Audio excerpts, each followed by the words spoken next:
തമിഴ്നാട്ടിൽ 2026 നടക്കാനിരിക്കുന്ന നിയമസഭാ തിരഞ്ഞെടുപ്പിന്റെ പശ്ചാത്തലത്തിൽ സംസ്ഥാന സർക്കാർ പ്രഖ്യാപിക്കാനിരിക്കുന്ന പൊങ്കൽ സമ്മാന പൊതിയെക്കുറിച്ചുള്ള ചർച്ചകൾ രാഷ്ട്രീയ കേരളത്തിലും തമിഴകത്തും സജീവമാണ്.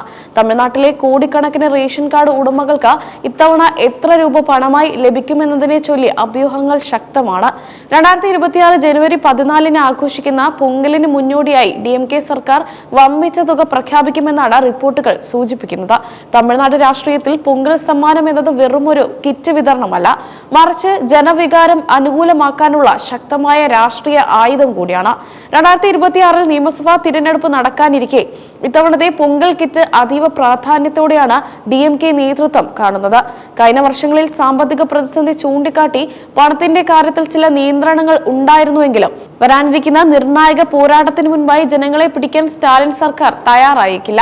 ഇത്തവണത്തെ പൊങ്കൽ കിറ്റിനൊപ്പം ഓരോ റേഷൻ കാർഡ് ഉടമയ്ക്കും 3000 രൂപ വീതം പണമായി നൽകാൻ സർക്കാർ ആലോചിക്കുന്നതായാണ് വിവരം.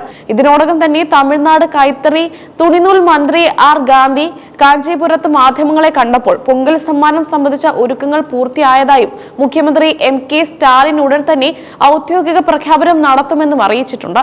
5000 രൂപ നൽകണമെന്ന ആവശ്യം പല കോണുകളിൽ നിന്നും ഉയരുന്നുണ്ടെങ്കിലും 3000 രൂപ എന്ന തുകയിലേക്കാകും സർക്കാർ എത്തുക എന്നാണ് സൂചനകൾ. തമിഴ്നാടിന്റെ ചരിത്രത്തിൽ ഇതുവരെ നൽകിയിട്ടുള്ളതിൽ ഏറ്റവും ഉയർന്ന തുക 2021 AIADMK സർക്കാർ നൽകിയ 2500 രൂപയാണ്. തിരഞ്ഞെടുപ്പ് മുൻനിർത്തി അന്നത്തെ മുഖ്യമന്ത്രി പളനിസ്വാമി പ്രഖ്യാപിച്ച ഈ തുക വലിയ ചർച്ചയായിരുന്നു. ആ റെക്കോർഡ് തകർത്ത 3000 രൂപയോ അതിലധികമോ നൽകാനാണ് സ്റ്റാലിൻ പദ്ധതിയിടുന്നത്. 2023 2024 കിറ്റിനൊപ്പം 1000 രൂപയാണ് DMK സർക്കാർ നൽകിയിരുന്നത്. ഏകദേശം 2.25 കോടി അരി റേഷൻ കാർഡ് ഉടമകളാണ് തമിഴ്നാട്ടിലുള്ളത്. എല്ലാവർക്കും 3000 രൂപ വീതം നൽകുകയാണെങ്കിൽ ഏകദേശം 6000 കോടിയിലധികം രൂപയുടെ അധിക ബാധ്യത സംസ്ഥാന ഖജനാവിനുണ്ടാകും. 5000 രൂപയാണ് നൽകുന്നതെങ്കിൽ ഇത് 11,000 കോടി കടക്കും. കടുത്ത സാമ്പത്തിക ഞെരുക്കത്തിനിടയിലും ഇത്തരം ഒരു വലിയ തുക മാറ്റിവെക്കുന്നത് വരാനിരിക്കുന്ന തിരഞ്ഞെടുപ്പിലെ വിജയ സാധ്യതകളെ സ്വാധീനിക്കാനാണ്. ജനുവരി 10 ഈ തുകയും ബാങ്ക് അക്കൗണ്ടുകളിൽ എത്തുമെന്നാണ് വിവരം. ജനുവരി 14 പൊങ്കലെങ്കിലും ജനുവരി ആദ്യവാരം തന്നെ വിതരണം ആരംഭിക്കാനാണ് സർക്കാർ തീരുമാനം.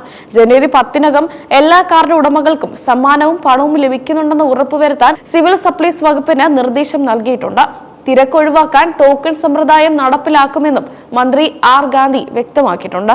2026 നിയമസഭാ തിരഞ്ഞെടുപ്പ് ഫലം നിശ്ചയിക്കുന്നതിൽ പൊങ്കൽ സമ്മാനത്തിലുള്ള പങ്ക് ചെറുതാകില്ല. സ്റ്റാലിൻ സർക്കാരിന്റെ ഈ ജനപ്രിയ പ്രഖ്യാപനം വോട്ടർമാരെ എത്രത്തോളം സ്വാധീനിക്കുമെന്ന് വരും ദിവസങ്ങളിൽ വ്യക്തമാകും. AIADMKയും BJPയും ഈ നീക്കത്തെ വോട്ടിനായി പണം നൽകില്ലെന്ന് വിമർശിക്കുമ്പോഴും സാധാരണക്കാർക്കിടയിൽ ഇത് വലിയ ആശ്വാസമാണ് നൽകുന്നത്.